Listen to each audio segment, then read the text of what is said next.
Welcome to Monster Territory, ladies and gentlemen. Hope you've all had a great week up to this point. It is Friday at the time of this recording, so if you are listening to this on the weekend, hope you're having a great weekend.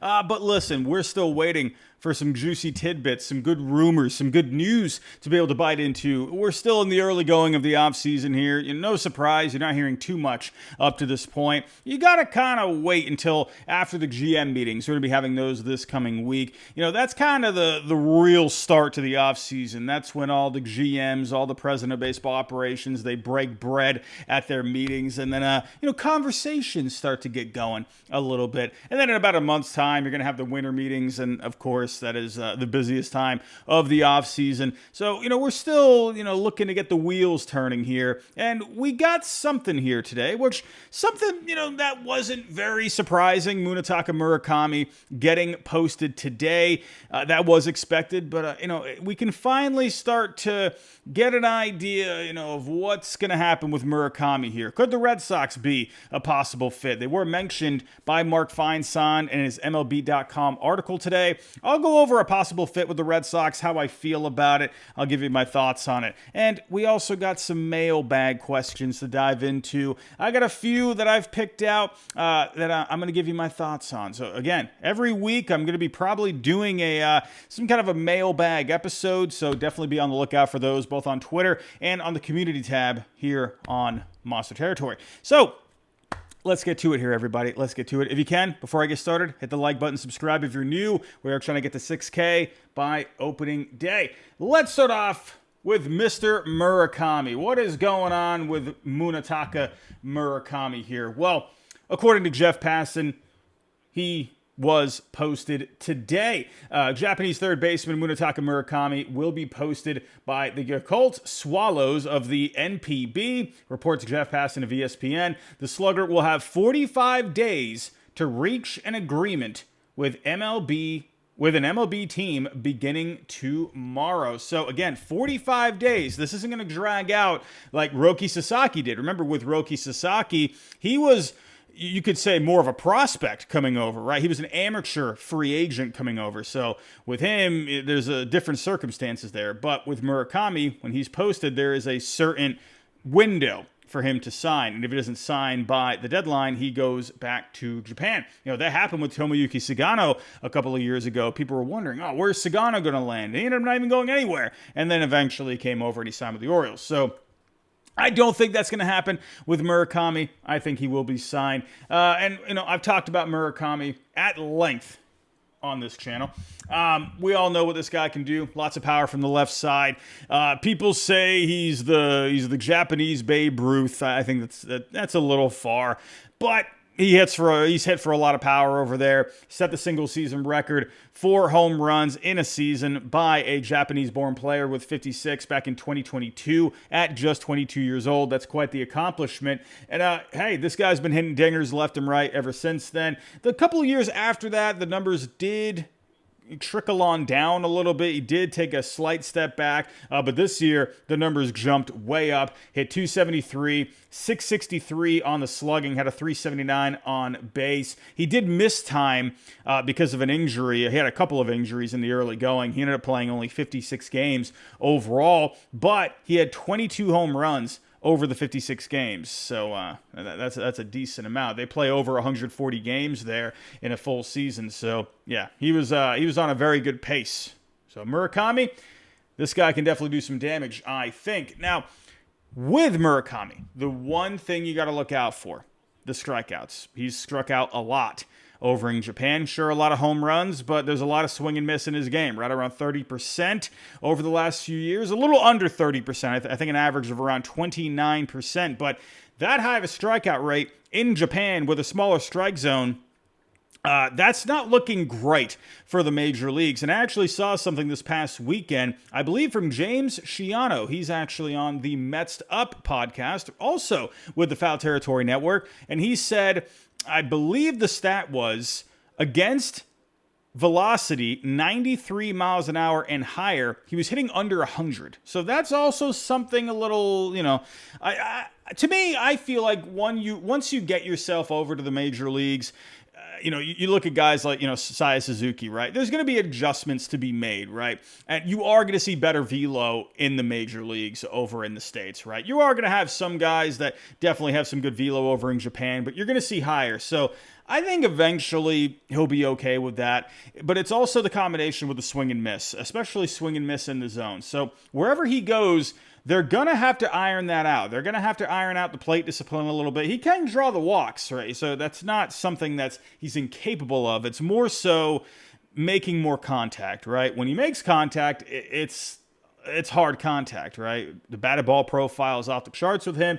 It's just simply getting the bat on the ball. So he's going to have to figure out a way to do that against better velo and just better pitching in general in the major leagues. But with the power upside that he has, if a team can get him and really get that ironed out, then you could have yourself quite the prolific hitter for years to come. We'll just see what happens there. Now, when it comes to possible fits, right? Mark Feinsand, he came out with his article here today. He mentioned a few teams: the Yankees, Mets, Mariners, Phillies, Giants, and Red Sox are among the clubs expected to have interest in Murakami.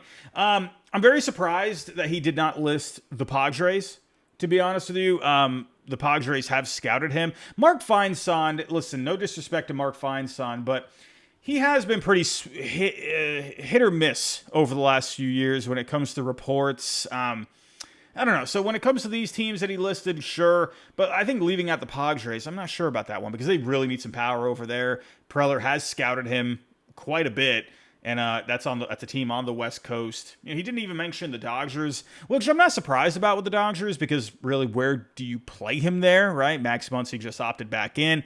You got Freddie Freeman over at first base. Also with Murakami, he's probably looking to be a first baseman over in the major leagues. That's going to be the expectation with him. Even Rob Bradford, he was on the show last time. He's talked with guys across baseball, and they say they see a first baseman with Murakami. He's just so big. He doesn't have the agility to be at third base, at least at the major league level. So I see first base DH, but even so with the Dodgers, right? You see all the time, right? People on the social medias, on Xland, they'll say, oh, he's just going to go to the Dodgers because that's where all the Japanese players go.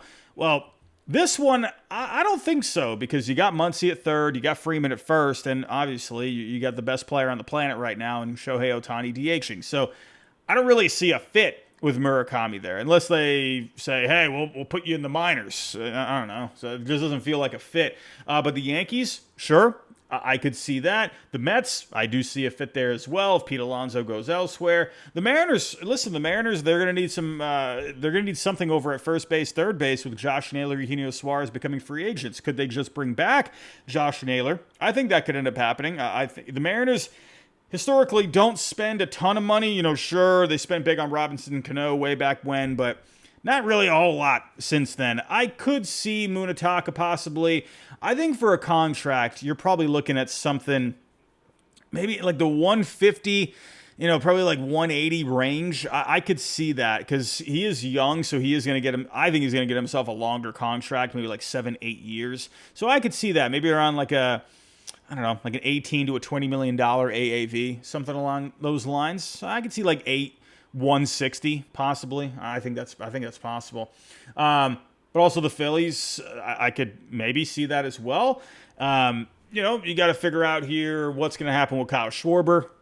Are they going to move Nick Castellanos, right? So, they got a couple of things you got to figure out there. Harper is going to be at first base. So really, Murakami, I think is, unless they feel like he could be a third baseman, but I don't know, because you got Bohm there. Do they move him?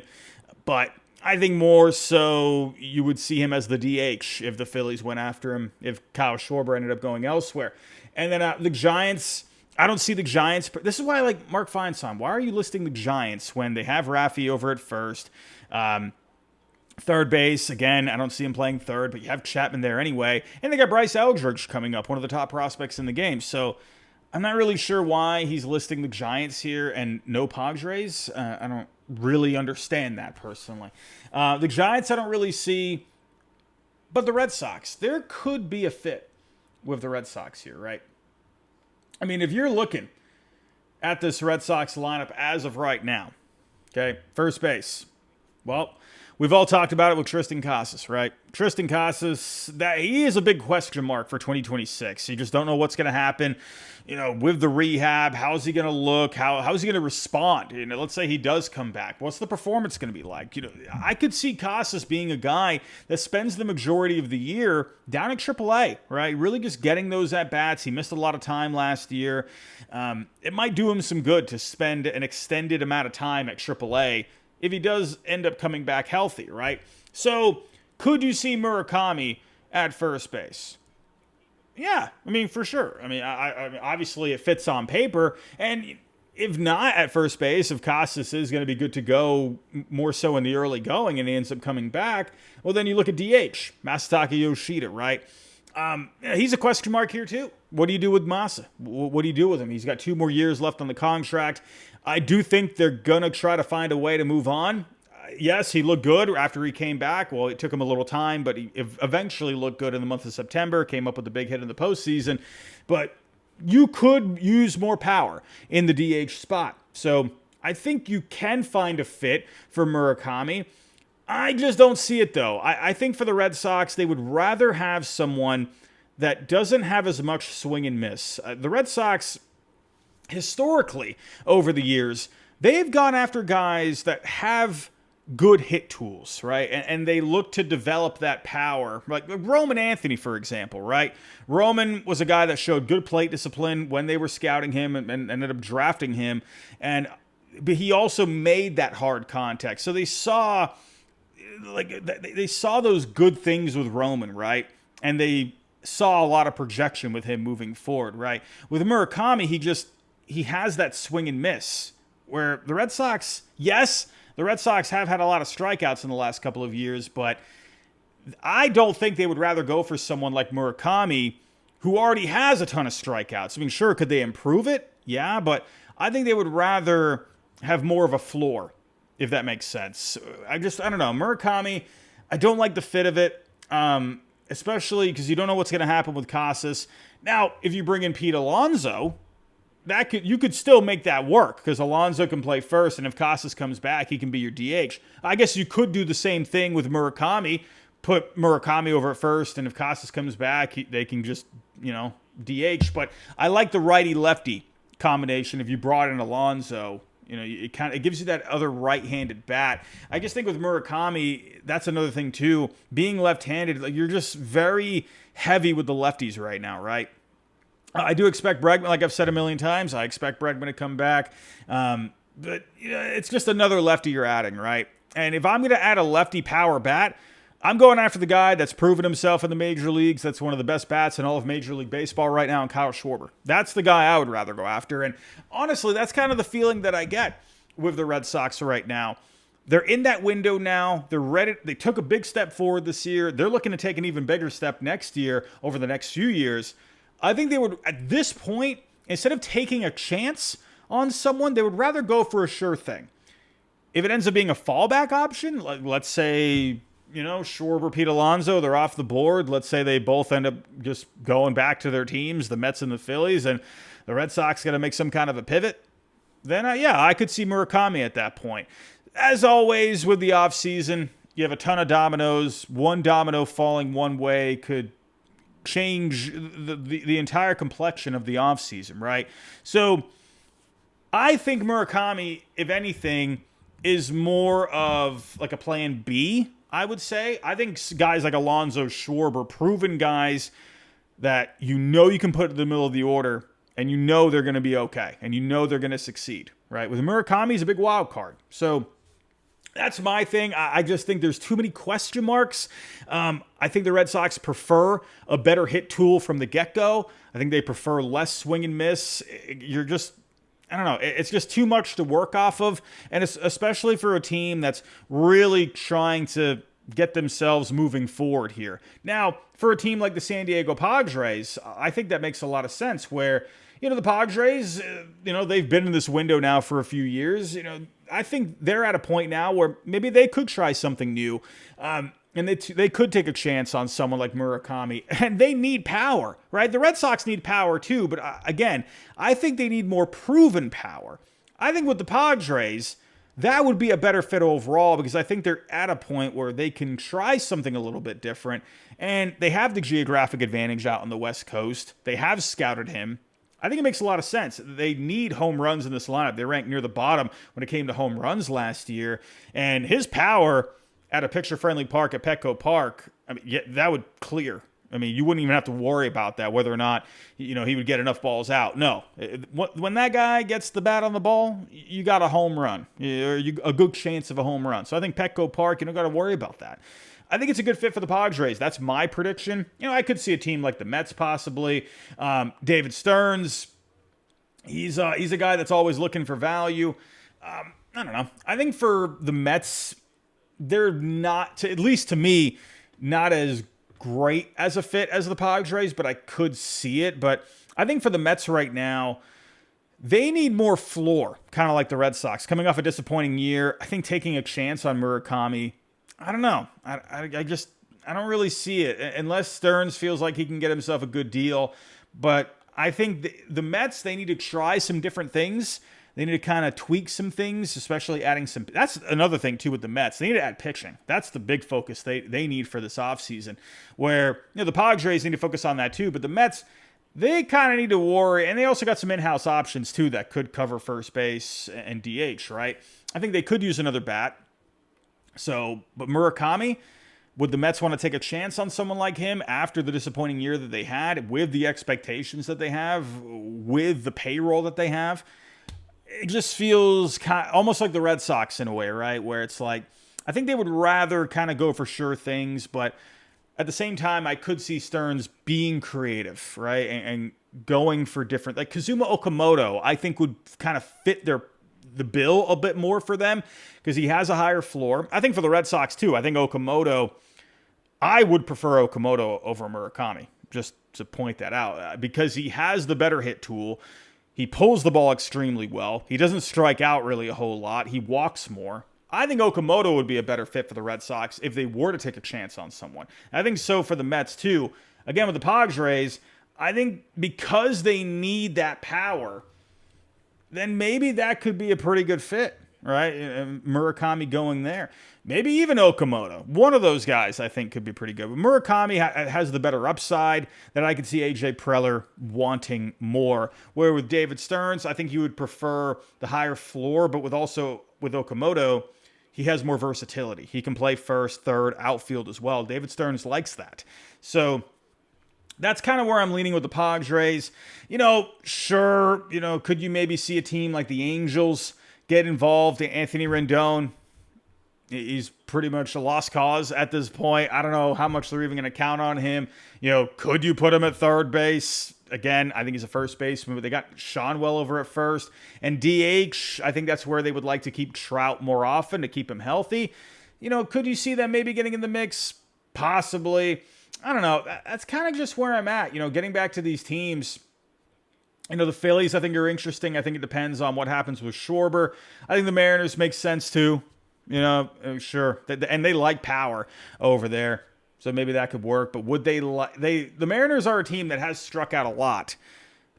Would they want to add another high strikeout bat? Again, I don't know if that's the best fit for them. With the Yankees, while we're on the topic here, the Yankees, I don't know if they're a great fit either because you got Ben Rice over at first base. Maybe, I don't know, could you deal Austin Wells, put Ben Rice as your catcher full time, and then Murakami can play first? I don't know, because you got Stanton at DH. So I think the Yankees maybe. To me, I just think the Padres, they are the clear fit to me. Maybe the Mets. I don't really see the Red Sox. That's kind of just the way I'm thinking. To me, I'd rather have Okamoto. If you're going to get one of those guys from Japan, he would be the guy because he has the better floor, doesn't strike out as much. His right, and also right-handed, right, with the pull power that he has. I think would be a good fit at Fenway Park, but I'd rather go for the more established guy. I think Pete Alonso makes the most sense. You don't have to give up a draft pick for him either. I say wait out his market, try to get Alonso in the fold. That's the way I'm going, personally. So, first mailbag question of the day. Let's get to it. From Mike. How you doing, Mike? Mike Toomey. Thoughts on the Red Sox doing one-stop shopping to fix their rotation, get Joe Ryan, and Pablo Lopez. You'd have a rotation of Garrett Crochet, Joe Ryan, Brian Bayo, Pablo Lopez, and then someone for the fifth spot, Patrick Sandoval. And he mentions the kids not being traded to the Twins, whether that's Peyton Tolley, Connolly Early. I'm going to say probably no on that one. Usually, first off, you don't see package deals like that because the teams making those trades, trading away those guys, they like to maximize the value. So if you put them in a package deal, you're just not really going to be able to do that, right? And I think with the Red Sox, they would prefer...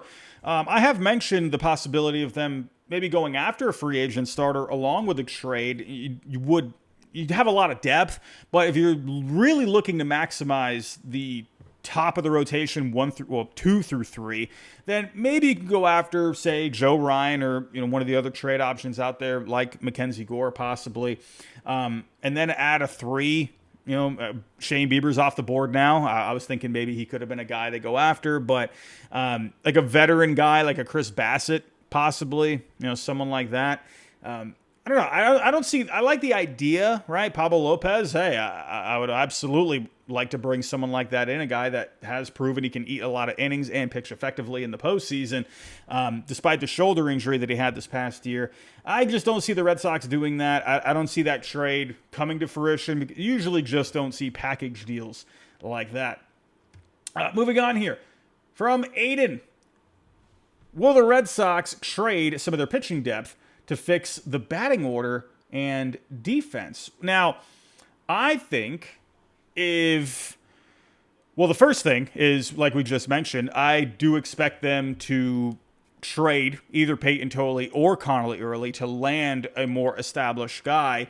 Also, Connolly Early, his steamer projections just came out a few days ago, and he actually has the second highest projected WAR, only behind Garrett Crochet. So, I don't know, that might be a moment where maybe the Red Sox think, do we sell high on him and we'll go with Tolley? I think my gut tells me they're higher on Tolley, right? Because the big fastball that he just has to improve the secondaries. With the gains that he made this past year, I have no question at all that he can continue to develop those secondaries as he moves forward. So that's why with Early, he's got a big pitch mix, and I think teams, they will see Early, at least right now, as a guy they can plug into the rotation and they'll be good to go. So with the control that he has as well, and I think with also the fact that the Red Sox would probably want to hang on to Tolley, then I could see Early being a guy they move. So let's say Joe Ryan, Mackenzie Gore, right? I know I keep mentioning these guys all the time. That's why we need some news to come in here. We need some juicy tidbits because I keep mentioning names over and over. It's like I wish I can kind of move on a little bit, but that's what it is at this point. Anyway, Early, I could see him being moved in a trade like that to acquire a pitcher. But for this instance, will the Red Sox trade some of their pitching depth to fix the order and defense? I do wonder if maybe you see them go after someone out there, like a good infielder.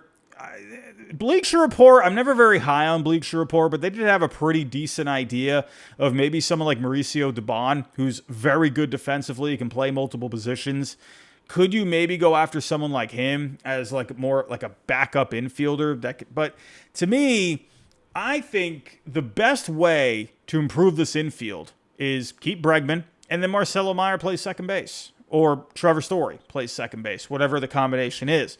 That right there, you're going to improve the defense, right? So I don't necessarily think you need to go get someone defensively. Now, could you maybe go get yourself a bat? Now, when it comes to trade candidates that, could be a bat that you could add for the middle of the order, there's not, the funny thing is when it comes to bats right now, there's not really a whole lot. Maybe someone like Brendan Donovan could be a possibility. His versatility, I think, would fit great with the Red Sox.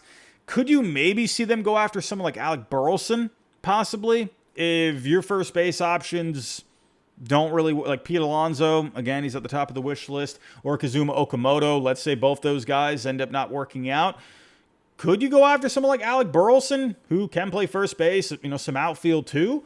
I think maybe that could be possible. Someone like maybe Tyler Soderstrom And then again, but then you just go back to the fact, well, what do you do with Casas, right? DH, I don't know. I think you could see that. I think you could. I think the more preferable options would be to go after free agent guys. So, everybody on Nesson, I do have to wrap it up right there, but if you want to see the rest of the show, coming over to YouTube, Monster Territory, and see what I got to say. But, everybody, thanks for watching, and I'll talk to you next time. From Pac-Man. How we doing, Pac-Man? Which starting pitcher should the Red Sox target in a trade that's more realistic? Hunter Green, Freddie Peralta, Joe Ryan, or Tarek Skubal? Whoops, I'm not... There we go. Now, Tarek Skubal, I don't think is going to happen. I don't think that's realistic. Everyone's expecting him to get traded. I'm still 50-50 on it because I just wonder if the Tigers eventually come to their senses and say, all right, we got to get this guy signed, right? I guess we had a report from Jeff Passan that Skubal would like to stay with the Tigers. We'll see. I mean, but the Tigers, they got to put the money down, and they better not get cute about it, all right? Give that guy the richest contract in baseball history, or for a pitcher. So I don't think Skubal happens because he's a rental. I don't see the Red Sox giving up the prospects.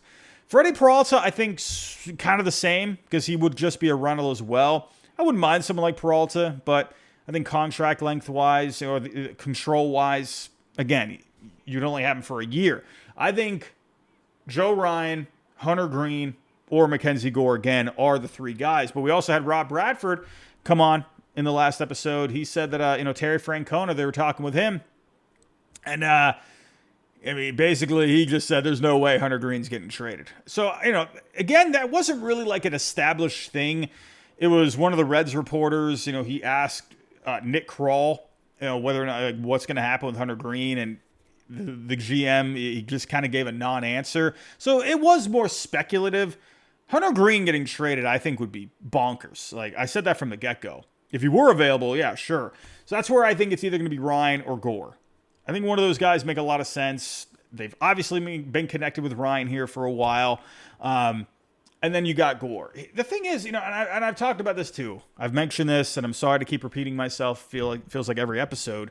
But I just wonder, because of the other teams that are going to be in the mix for Joe Ryan, did the Red Sox miss their chance? And another thing with Joe Ryan, I want to point out, something that I think might be going a little under the radar is his home run rate was a little high this past year. 1.37 home runs per nine. He didn't pitch as well in the second half, but, it's not incredibly high, but it's a little below average, right? So, home run ball, could that be something that could maybe affect Joe Ryan possibly at Fenway Park? Well, that's where, I look at Mackenzie Gore, right? With Gore, he also had not a great second half, but his home run rate, I cannot speak right now. His home run rate was lower, 1.1 home runs per nine, but a lot of those came in the second half, or there was something clearly off. He was kind of going through a couple of injuries.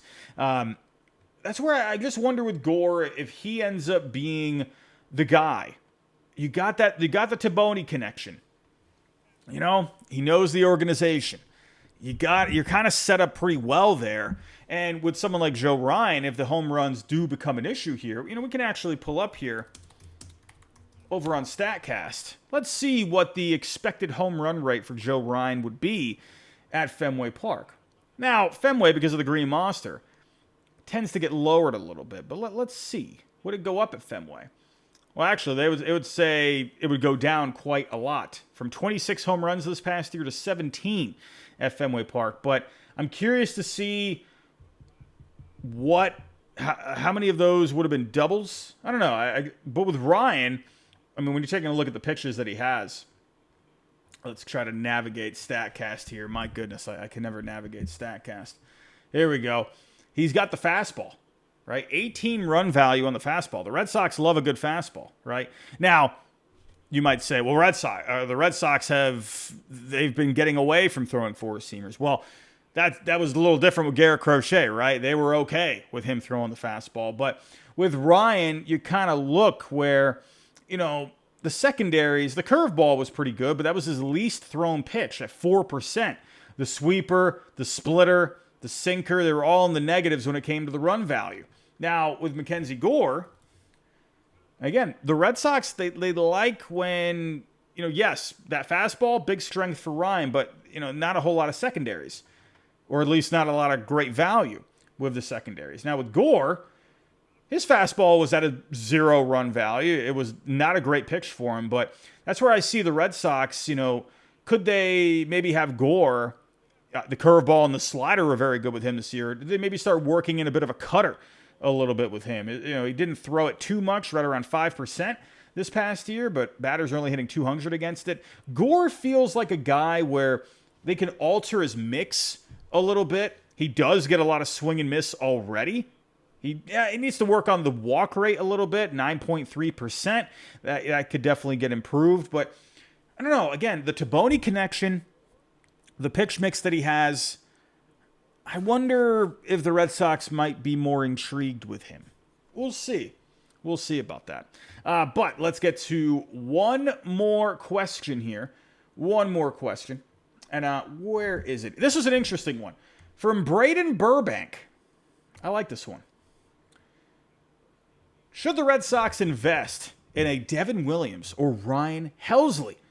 They would be cheap with high upside. Or what other relievers should the Red Sox target?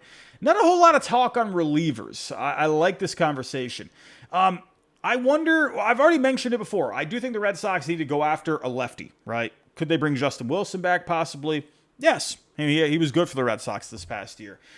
Could you go after a guy like Caleb Thielbar, who would look pretty good this past year? I could see something like that. But could you go after one of these guys? Helsley, Devin Williams, right? Edwin Diaz, for crying out loud. Probably not Edwin Diaz. You already got Chapman here in the fold. Robert Suarez. I don't see one of those guys, but I think Helsley, that's a guy. I think that's another thing I wonder about with what happened with him with the Mets. You see these guys who they've been closers and you put them in a setup role and they just tend to kind of fly off, right? They fly off the handle. And Ryan was terrible for the Mets. So I think he's going to want to be a closer somewhere. That's the feeling that I get. I was all over adding Ryan Helsley coming into the year.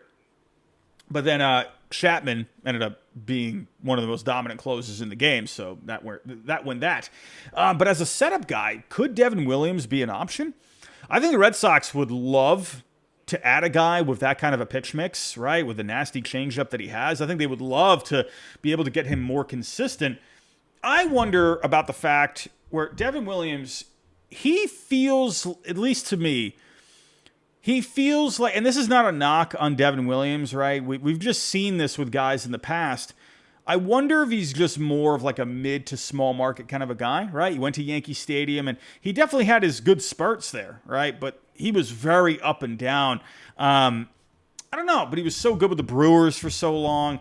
He kind of just gives me the idea that he might be better, somewhere like the Tigers, for example, right? Kind of more like a mid-market, even like out west. The Giants aren't a mid-market, but, it's not going to be like a pressure cooker like Yankee Stadium, of course, right? I could see a team like the Giants and a good ballpark for them, right? I could see one of those. Fenway Park, also another pressure cooker of a town. Would he be a good fit there personality-wise? I don't know. I just feel like I don't like that fit. I'd have to kind of see it.